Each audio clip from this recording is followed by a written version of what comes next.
Labas vakaras. Su artėjančiomis šventėmis jūs sveikina YouTube kanalas Just Irma. Ir šį sykį aš ir prisiminiau ir pagalvojau apie jūsų, vyrai, galimas dovanas sau. Ir atėjo į galvą tokia mintis tiesiog apie ramybę, apie lėtesnį gyvenimo tempą tam tikromis valandomis, tam tikrose situacijose. Atraskite vidinę ramybę.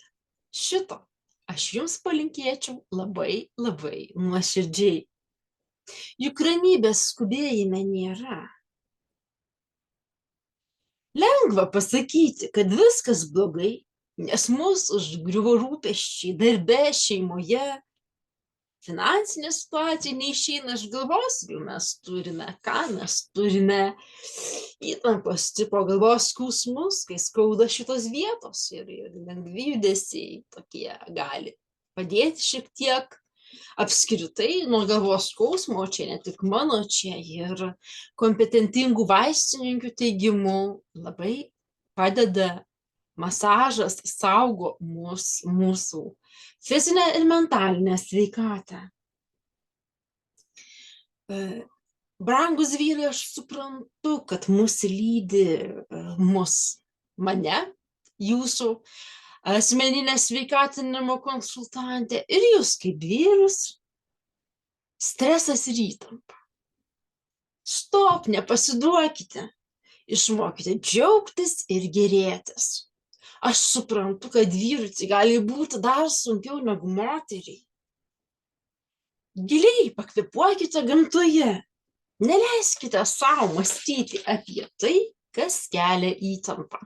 Palikite darbų, reikalų, šeimų, mintis truputėlį nuošaly. Ir tada jūs leisite savo būti lėtesniais, bet labiau atsipalaidavusiais. Priimkite į savo dienotvarkę pasivaikščiojimus arba jeigu turite daugiau fizinių jėgų, pabėgiojimus miške. Pajusite, kaip stresas mažėja. Galbūt iš daugelio žmonių jums kvailokai skamba žodis meditacijos, bet leiskite savo prie jų prisiliesti. Tai mažina nerimą. Be to yra depresijos prevencija.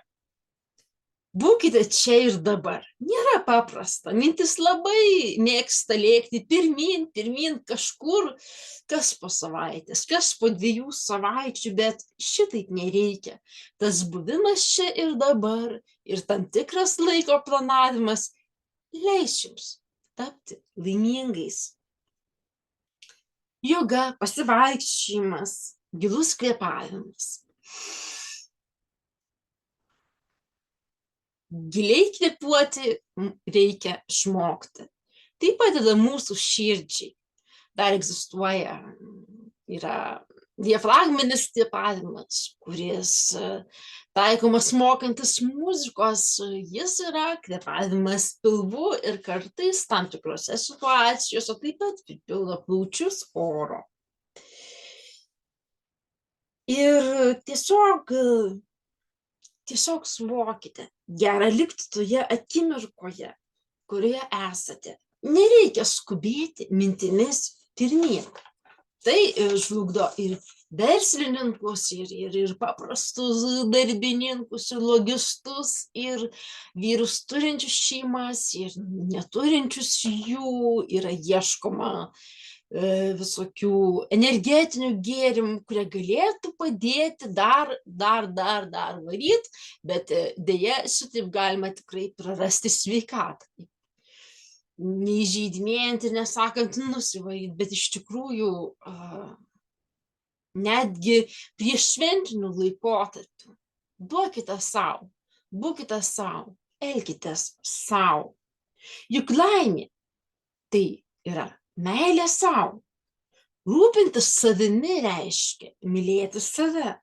Ir taip mes sugebame pasirūpinti fizinę, emocinę, psichinę ir dvasinę savo sveikatą.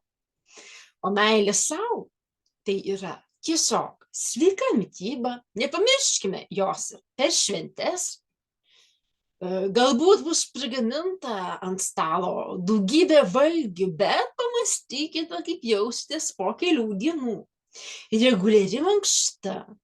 Vėlgi, tai yra dovana sau, ne iki tokio lygio, aišku, kad skaudėtų visur taip ir jūs negalėtumėte pajudėti, visi galim išbandyti, visi galime suklysti, aš tai suvokiu, tačiau reguliari ir pagal galimybės atlikta mankšta, ar tai būtų namai, ar tai būtų vienoks, pigesnis ar brangesnis sporto klubas, visa tai nuves jūs į dar gražesnį kūną. O juk smagu, kai kūnas gražus. Ir tai yra meilės sau dalis.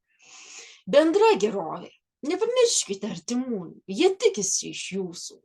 Tačiau mokėkite kalbėtis atvirai. Pabandykite pasakyti, nuo ko esate pavargę. Ir galbūt kartais ne pats svarbiausias kalėdų akcentas yra papuošta ar nepapuošta kalėdų eglutė ir milijardai dovanų, kuriems išpakuoti nebėra nei laiko, nei jėgų, nei noro. Dovanos gali būti labai simboliškos. Tai aš vadinčiau sveikų santykių su savimi.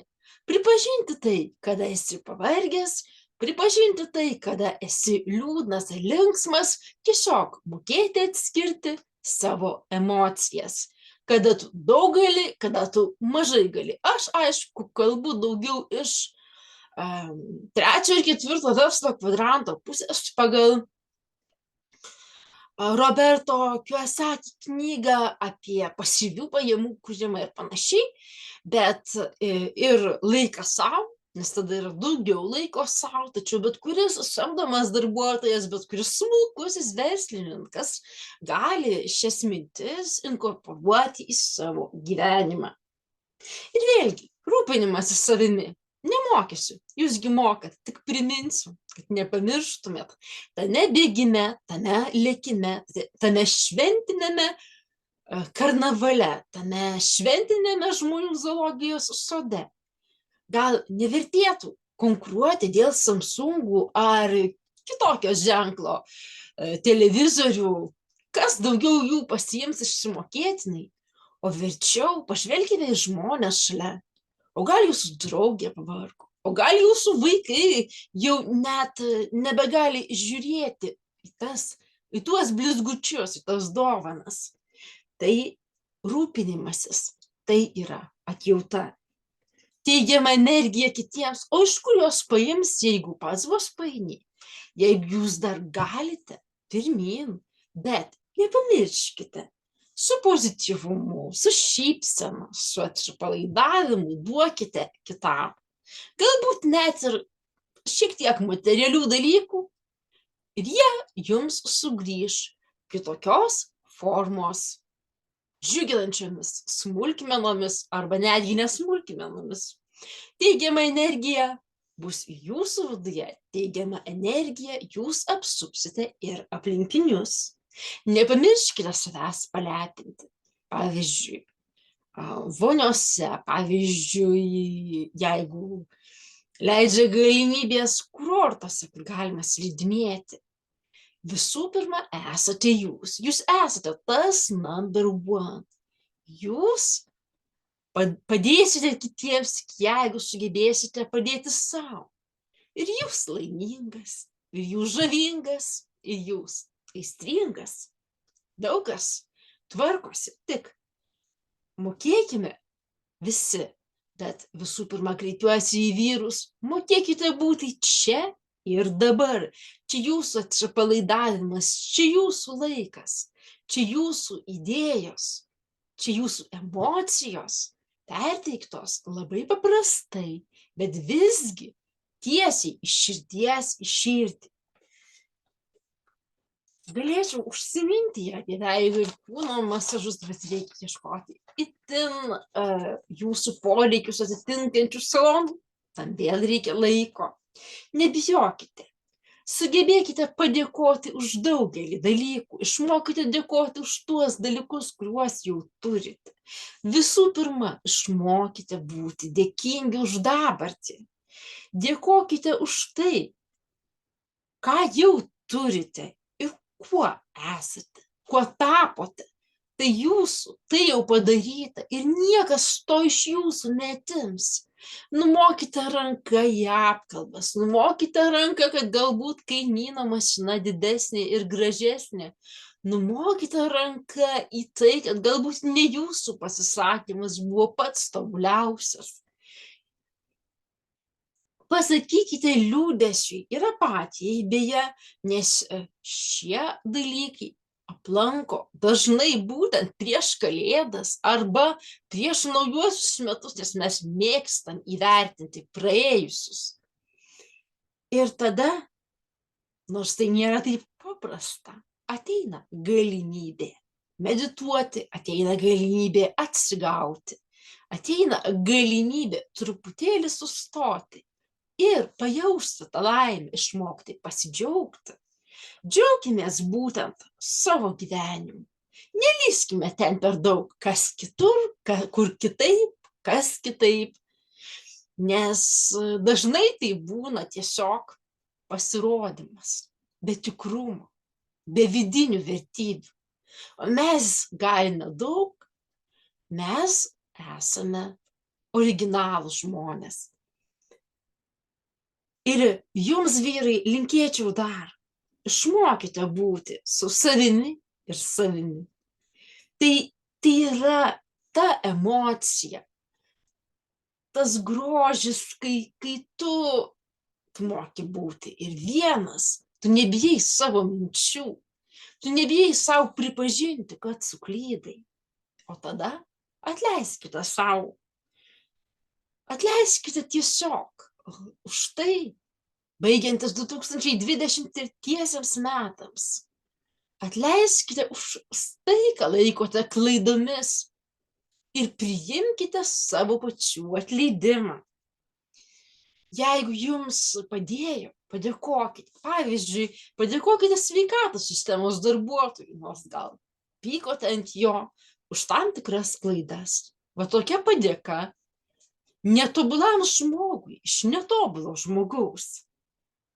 Leiskite kam nors atsistoti į eilę prieš jūs.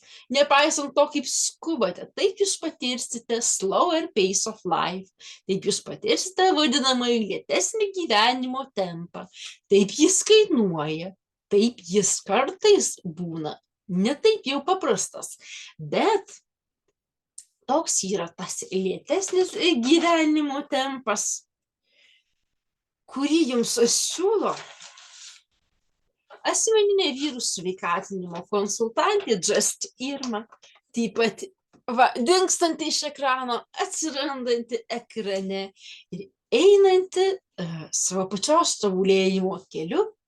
Aš jums dėkoju, brangieji, aš jūs tiesiog nepaprastai vertinu ir šie žodžiai buvo paprasti, bet netušti.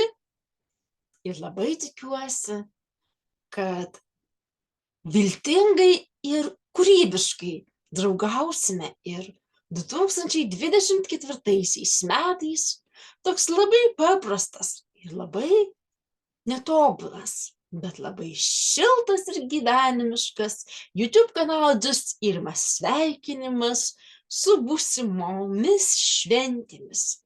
Ačiū jums, vyrai, jūsų asmeninė sveikatinimo konsultantė Irma Baranauskaitė, Just Irma.